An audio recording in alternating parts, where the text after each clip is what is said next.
Assalamualaikum warahmatullahi wabarakatuh. Perkenalkan, nama saya Karina Gloria, NIM 1924 10 10 10 48. Saya dari kelas Data Mining F. Hari ini saya akan menjelaskan modul 3 dari mata kuliah Data Mining dengan bahasan eksplorasi data dengan Matplotlib. Jadi dari modul yang ada, yang pertama adalah tentang makna dataset, data training, dan data testing. Di sini saya akan menjelaskan. Yang pertama adalah tentang dataset. Dataset ini terdiri dari data dan set sebelumnya. Nah, data itu adalah kumpulan dari angka-angka maupun karakter yang tidak memiliki arti. Kemudian data ini juga dapat diolah sehingga menghasilkan informasi, dan set sendiri berarti kumpulan atau kelompok. Nah, di sini maka artinya dataset adalah sekelompok record data yang sama dan saling terhubung dalam memori komputer. Seperti itu. Kemudian data kedua adalah data training. Data training dan data testing ini sebenarnya ada di machine learning gitu. Nah, sama seperti makna harafiahnya, data training itu latihan. Nah, jadi data training ini berarti latihan algoritma dalam machine learning. Yang dimana saat training itu machine learning akan belajar untuk merubah parameter pada dirinya menyesuaikan data yang diberikan pada saat training, seperti itu. Kemudian data training ini diperlukan untuk belajar dari data yang diberikan dan dapat memahami informasi dari data tersebut. Nah, setelah kita melakukan data training, kita perlu melakukan data testing. Nah, data testing ini adalah pengujian performa algoritma di mana testing set dan training set ini dilakukan dengan data yang berbeda, seperti itu. Jadi kita menguji algoritmanya. Kemudian nomor 2 adalah proses penyusunan dari dataset. Yang pertama adalah kita menentukan atribut dari suatu data. Atribut ini adalah properti atau karakteristik dari sebuah objek itu. Kemudian kita mengisikan data dari atribut yang sudah ditentukan. Kemudian yang ketiga, kita menentukan pola dari atribut yang ada itu. Kemudian dari data dan pola yang sudah ditentukan, kita menentukan kelas yang dihasilkan atau dimiliki berdasarkan nilai atributnya. Nah, dan dari situ maka akan terbentuklah dataset. Kemudian soal nomor 3 adalah makna atribut dataset iris dan kelas dataset iris.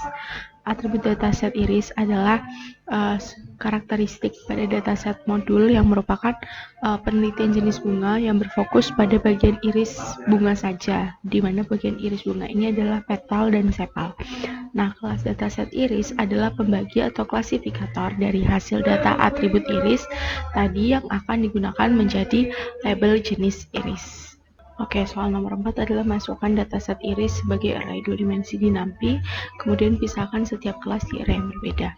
Jadi di sini adalah dataset iris yang dimaksud.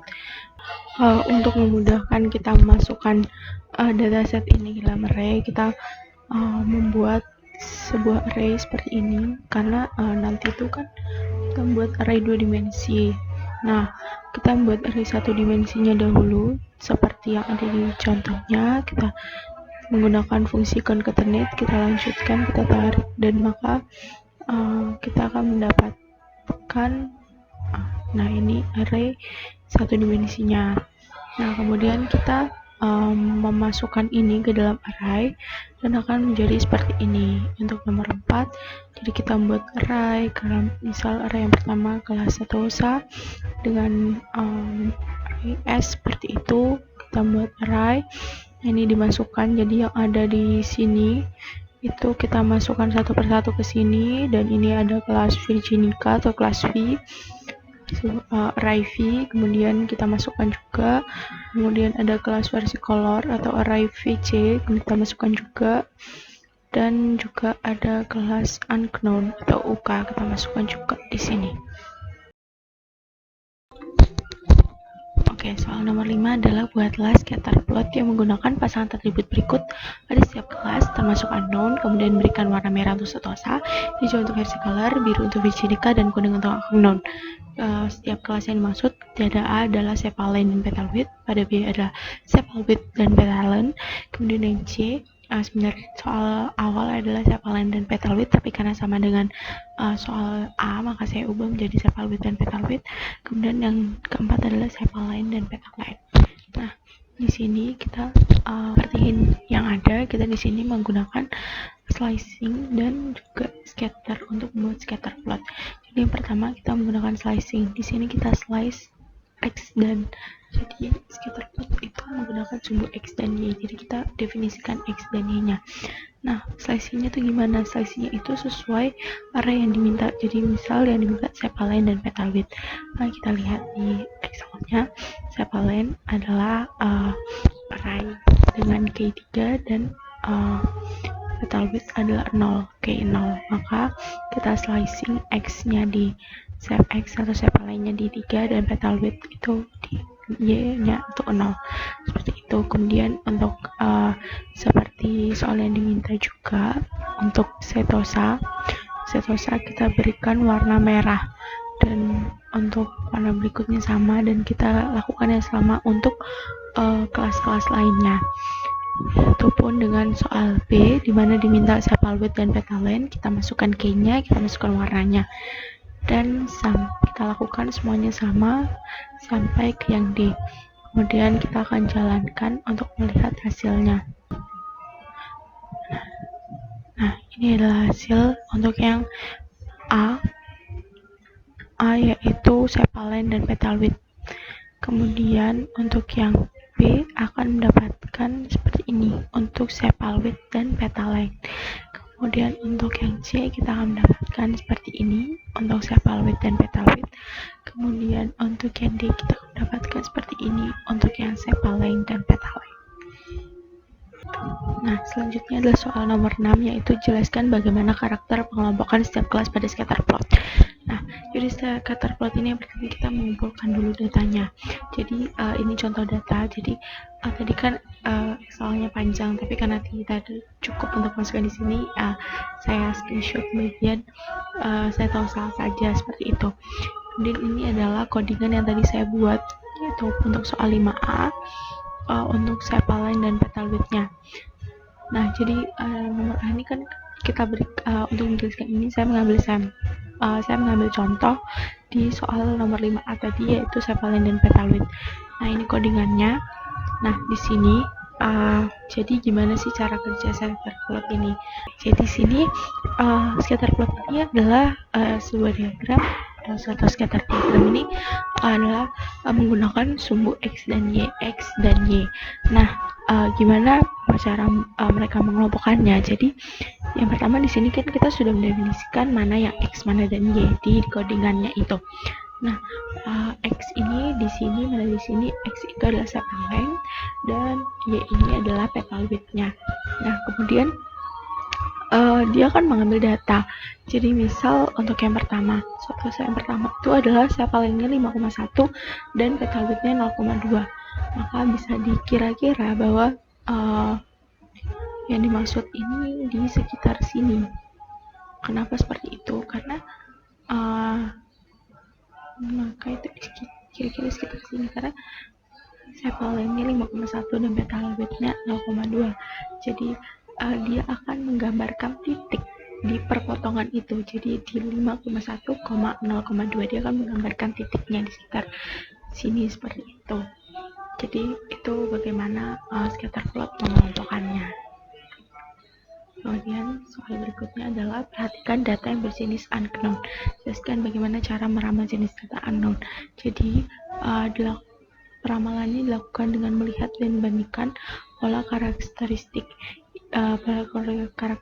unknown pada iris yang sudah terdefinisi.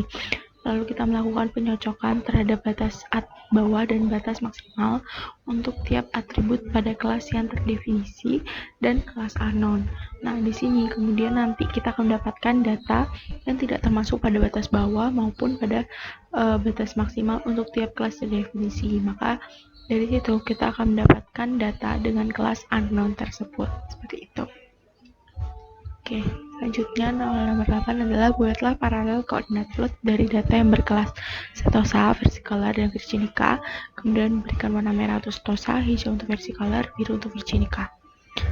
Nah, di sini kita menggunakan codingan dengan fungsi plot, dan di sini kita membuat array Z yang berisi petal width, petal line, sepal width, dan sepal line-nya. Nah, Kemudian dari sepanjang itu untuk setiap data di set yang merupakan dari Setosa kita berikan color red, dari Virginica kita berikan warna green, University color kita berikan warna biru, dan kita menampilkan plotnya seperti itu. Dan ketika di run maka seperti ini sebuah paralel koordinat plot dari ketiga data yang tersebut, Setosa, dari Setosa, Virginica, dan versi color. Nah, jelaskan bagaimana karakter pengelompokan setiap kelas pada paralel koordinat plot. Di karakter pengelompokan pada paralel koordinat plot ini, dia ada sumbu X dan sumbu Y, di mana sumbu X ini adalah titik dari tiap atribut yang ada, yaitu petal width, petal line, sepal width, dan sepal line-nya. Kemudian sumbu Y-nya adalah besaran dari besaran angka numeriknya, seperti itu. Jadi, misalnya yang pertama petal width-nya, misalnya yang pertama adalah 0,2, maka dia akan menggambarkan titik di titik 0,2. Kemudian petal line-nya itu di 1,4, jadi dia akan menggambarkan titik di 1,4. Jadi bisa bilang di sini 0,2, kemudian di sekitar di sini 0,2, kemudian di sekitar di sini 1,4, kemudian sepal width-nya itu 3,5. Jadi 3,5 itu kira-kira di sekitar sini. Jadi kayak grafik yang pertama itu seperti ini bisa dibilang. Kemudian sepal line-nya itu di 5,1. Jadi itu di sekitar sini. Jadi bisa dibilang paralel koordinat plot untuk nomor 1 itu di 0,2 di sekitar sini, 1,4 di sini, 3,5 di sini, kemudian 5,1 di sini. Seperti itu, dan dia akan melakukan untuk semua data yang ada dan akan menghasilkan hasilnya seperti ini. Nah, itu adalah presentasi itu adalah video penjelasan modul yang bisa saya jelaskan dari modul 3 dari kelas data mining. Dan itu, terima kasih.